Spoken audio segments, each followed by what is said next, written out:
Olá, muito boa tarde. Inicia esta quarta-feira, na Madeira, o Congresso sobre os 500 anos da Diocese do Funchal. João Paulo Oliveira Costa é o Presidente da Comissão Científica deste Congresso e hoje convidado do programa Eclésia para nos apresentar as temáticas em análise durante 4 dias. Antes mostramos-lhe um documentário sobre expressões da religiosidade vivida na Madeira.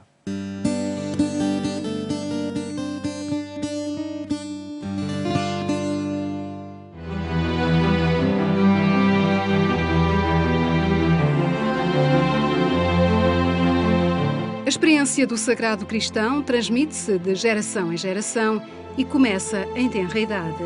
Resulta do trabalho pastoral levado a cabo em cada paróquia, em cada movimento, em cada grupo eclesial. É no seio das 96 paróquias da Diocese que nascem e crescem os cristãos madeirenses numa terra que sempre foi de missão.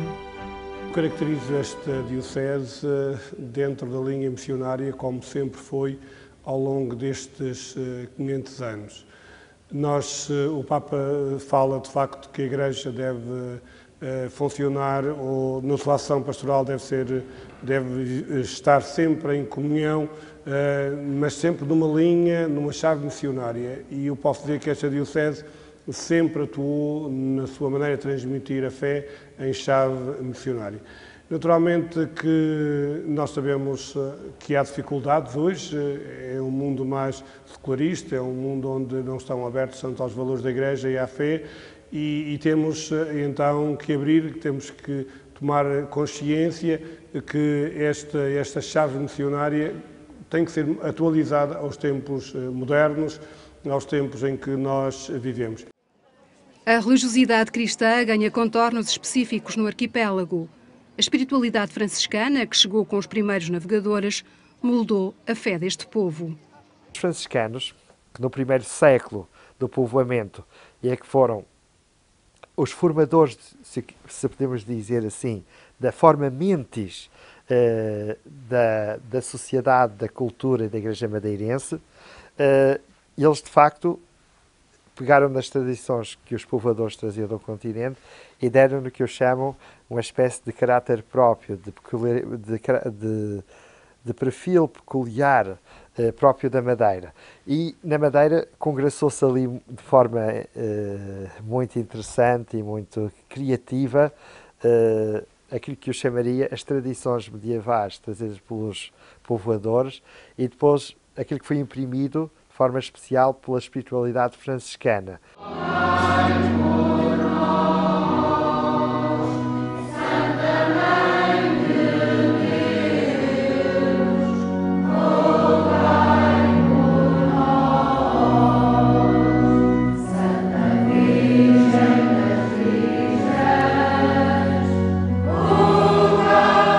Hoje em dia, antes da missa, canta-se a ladainha, canta-se 2 ou 3 cantos a Nossa Senhora e entra-se na Eucaristia. Então, na Eucaristia, cantam-se alguns cânticos. Mas há um cântico que ninguém omite e que ninguém esquece. Virgem do Porto. Virgem do Porto, Maria, Senhora da Conceição. E por aí adiante. Tem 3 ou 4 estrofes.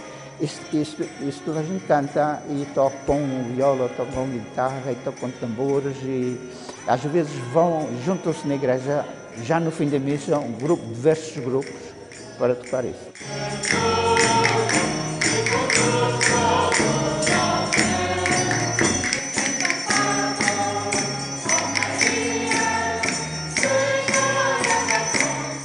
Às missas do parto e à devoção ao Espírito Santo juntam-se as festas dos padroeiros, as procissões, as peregrinações, a devoção mariana.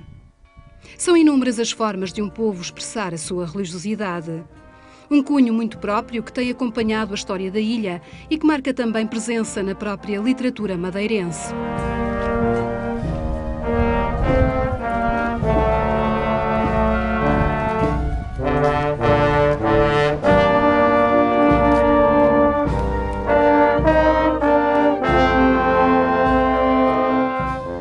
Estamos no meio do mar, assim um pouco jangada, um pouco perdido, uma rocha estacionada no meio do mar. E, portanto, sujeita às intempéries. Tudo, não há nada que nos ajude. E, portanto, só Deus. E o povo madeirense sente que só Deus e a religião, a Igreja Católica, obviamente, que vai, de alguma forma, direcionando e vai ajudando a lidar com estas realidades. Sentem muito o peso do pecado, do medo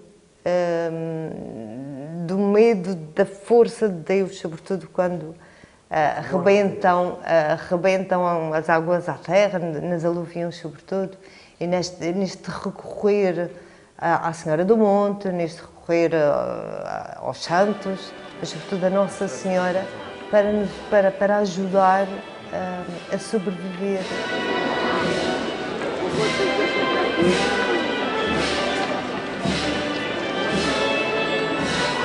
Esta devoção começou já nos primórdios da colonização da Madeira. A primeira capela em 1470 havia na zona onde está a igreja atualmente, e nessa capela havia uma devoção à Nossa Senhora da Encarnação. Passados uns anos, então descobriu-se essa imagem. Há uma lenda que conta que a imagem apareceu ao meio do nada, ao meio de vegetação, em que uma criança via Nossa Senhora. No entanto, essa imagem, até aos dias de hoje, constitui uma riqueza muito grande para nós madeirenses, porque no fundo é toda a expressão de Maria. Então, enquanto que no continente temos Fátima e outros santuários, aqui na Madeira, então, pela nossa própria limitação geográfica, então concentramos toda a nossa devoção e o nosso amor mariano para com Nossa Senhora do Monte. Ao longo dos séculos, a religiosidade foi também construindo a identidade deste povo.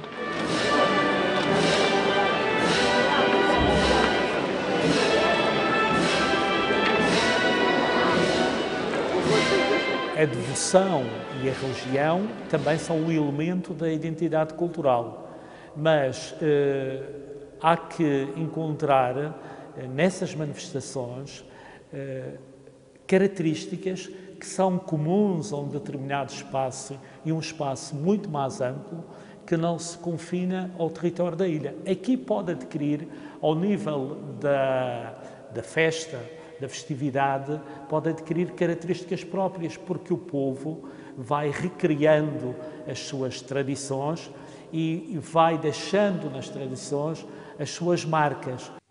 Ao longo dos séculos, a imigração foi uma constante na ilha. Em épocas de maior crise económica, muitos foram os madeirenses obrigados a emigrar. Na bagagem, levaram a fé expressa numa religiosidade muito forte. Chegados aos 4 cantos do mundo, a enculturação foi inevitável. A fé serviu para fazer comunidade e para criar identidade na diáspora madeirense. Só para termos noção, foram algumas pessoas daqui deste Conselho da Calheta, por exemplo, que instituíram nos Estados Unidos a festa do Santíssimo Sacramento e a procissão do Santíssimo Sacramento. E é uma festa reconhecida em todo o país, em que vão milhares e milhares, atrevemos-nos a falar em centenas de milhares de pessoas que participam naquela festa, que foi criada por um grupo de homens daqui deste Conselho da Calheta, da freguesia aqui ao lado do Estreito da Calheta. Também já fui celebrar a festa de Nossa Senhora do Monte na Austrália. Também já fui celebrar a festa de Nossa Senhora do Monte no Canadá. Ou seja, e na África do Sul, na Venezuela, festejam o Santo António, festejam em todas essas partes, festejam o Santíssimo Sacramento, festejam a sua padroeira. Na ilha de Jersey fazem uma grande festa em honra de Nossa Senhora do Livramento, que é a padroeira do Corral das Freiras, de onde eu sou natural. As pessoas levam isto consigo, porquê? Porque ninguém sai da sua terra de boa vontade. Sai da sua terra porque tem de sair. E as pessoas saem da sua terra e agarram-se à sua fé, ao seu padroeiro, à sua padroeira, que é essa força íntima, que é essa força interior, e é essa tal fé que move montanhas. Vi coisas admiráveis na América Latina, na Venezuela, na Argentina, onde houve uma imigração portuguesa que já terminou há 40, 50 anos e que nos arredores de Buenos Aires tem mais 30 ou 40 capelas, mas essas capelas fica tudo plano, não se lembra a Fátima. Eles andaram até Bahia Blanca, 7 horas de carro, porque aí já tinham as colinas e fizeram tudo como em Fátima. Vieram à capelinha, contaram as telhas e fizeram a capelinha com o mesmo número de telhas, e para inaugurar aquela capela tinha que ser o bispo português que estava então nessa coisa nas migrações, que era eu. Numa altura em que se celebram 500 anos de história, será que a transmissão da fé, da religiosidade, continua com o mesmo ardor dos séculos passados?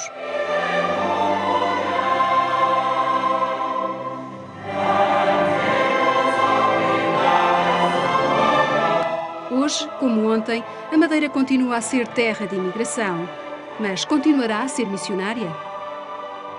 Está a sair muita gente com esta crise, está a sair muita gente. Agora eu pergunto, será que eles levam a mesma fé que levaram os nossos antepassados de há 50, 100 anos? Isso também é um outro problema que eu me coloco. Será que eles levam estas raízes? Eu sei que há 100 anos levaram essas raízes, estão espalhadas pelas festas, pela espiritualidade em toda a Europa e em todo o mundo.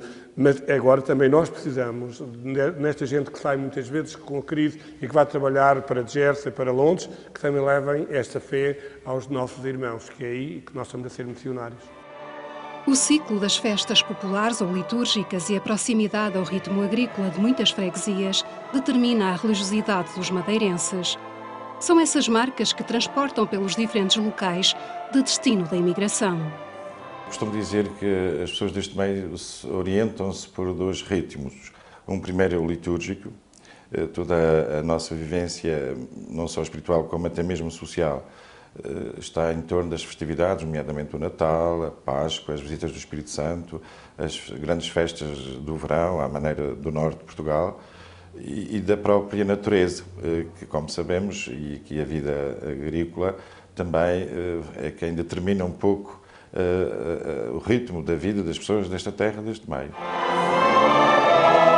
Marcas da religiosidade dos madeirenses a determinar a identidade de mulheres e homens que permanecem ou que saíram do arquipélago. É também por essas marcas que se descobre a história dos 500 anos da Diocese do Funchal.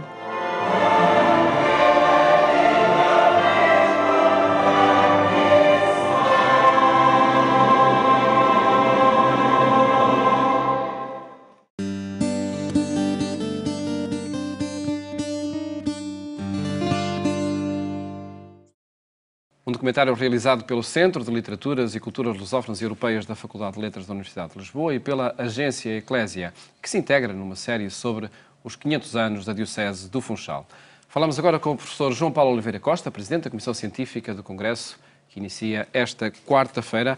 Muito boa tarde, obrigado por estar neste programa. 500 anos da Diocese de Funchal, a primeira Diocese global. Porquê este título... enfim, a lançar uma série de debates? Este título corresponde àquilo que inicialmente foi pensado para a Diocese.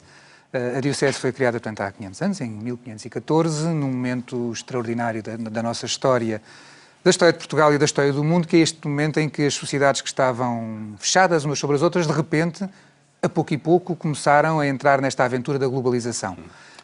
Na expansão marítima. Da expansão marítima. E nesta aventura da globalização, os portugueses, que foram os pioneiros, têm uma atitude completamente diferente daquela que tiveram os castelhanos. Os castelhanos foram atrás dos portugueses, com as viagens de Cristóvão Colombo a partir de 1492, mas criaram dioceses nas Antilhas antes dos portugueses, que já estavam neste processo desde 1434, terem criado a sua primeira diocese fora do território continental europeu.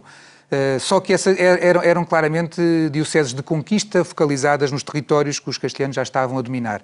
A Diocese do Funchal tem uma outra lógica, que é de ter durante algum tempo a jurisdição sobre todos os territórios que os portugueses já controlavam, e esses territórios nessa altura abarcavam, além da Europa, mais 3 continentes e 3 oceanos já. Ou seja, quando...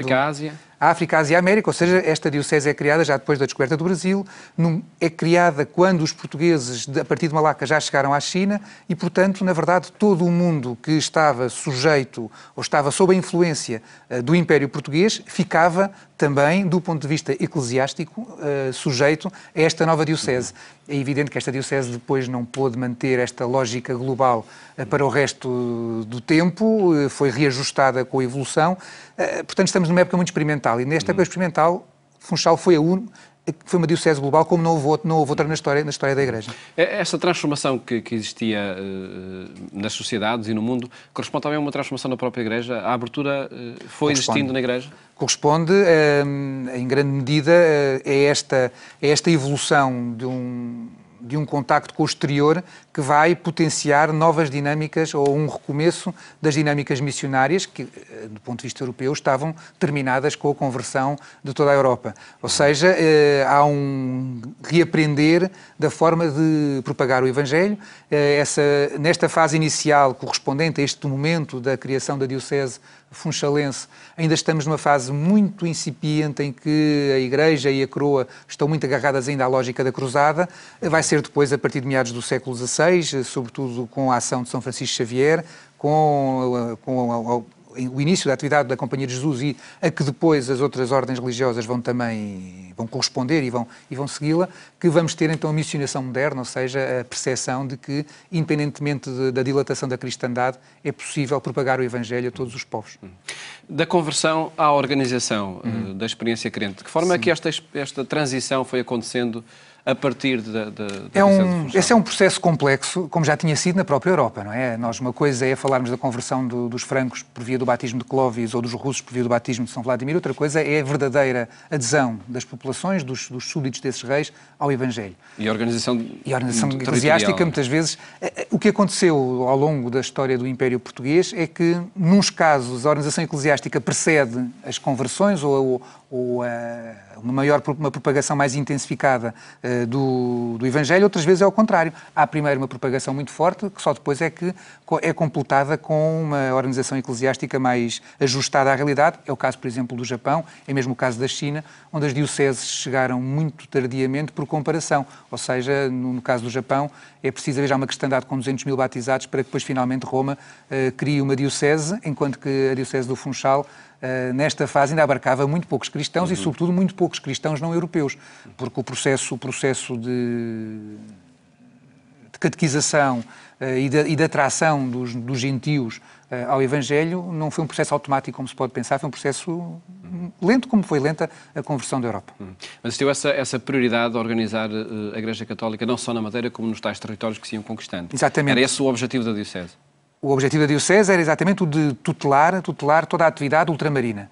E assim que essa atividade ultramarina ganha uma maior complexificação, naturalmente que a coroa, já no reinado de 20 anos depois, a coroa teve que propor a Roma a criação de novas dioceses e nos anos 30 do século XVI, portanto 20 anos depois, são criadas as dioceses de Cabo Verde, dos Açores, de Cabo Verde e de São Tomé e a Diocese de Goa. E, portanto, aí temos um primeiro passo.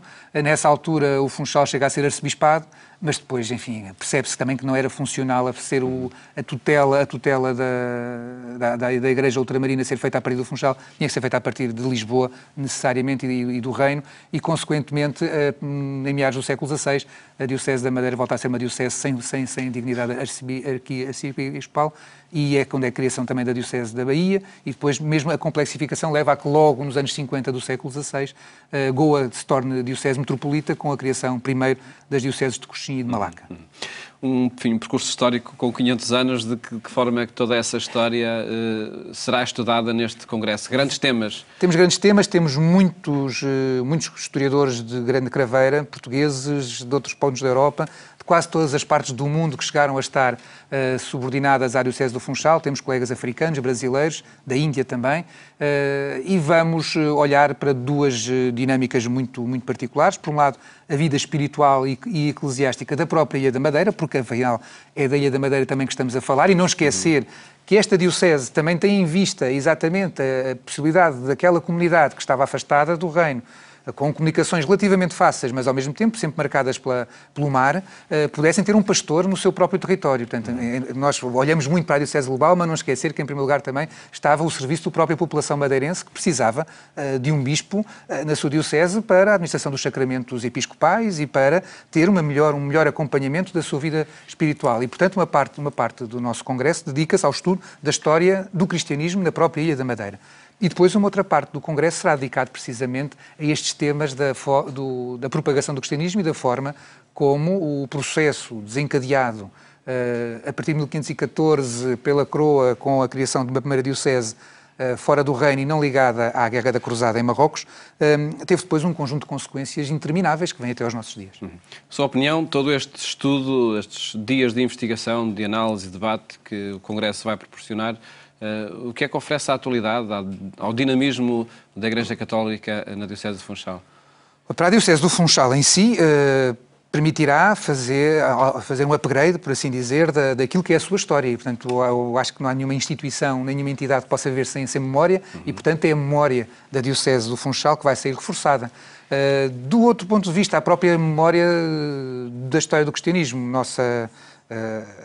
A história da Igreja é uma história que se tem que refazer, como toda a história, que deve ser sempre refeita, reinterpretada, e é muito importante que os académicos se reúnam regularmente e que possam trocar impressões e que possam refazer a história, no sentido em que nova documentação, novas formas de interpretar são fundamentais, e eu creio que um dos aspectos também que é muito importante e que está refletido na própria estrutura do Congresso, que é o papel dos leigos na história da Igreja. Durante muito tempo a história da Igreja esteve muito nas mãos, sobretudo, de autores eclesiásticos, que apesar de tudo têm uma ligação à Igreja mais complexa, mais próxima, e eu creio que uma das coisas que se notou nos últimos 20, 30 anos e que se vai refletir também neste Congresso é a forma como nas universidades leigos, comprometidos, mas com um espírito académico um pouco mais independente, podem fazer boa história da Igreja. Eu acho que isso é um dos aspectos que é fundamentais e que vai seguramente transparecer deste encontro. Acontecerá, por certo, ao longo destes dias em que se corre o Congresso de Funchal, que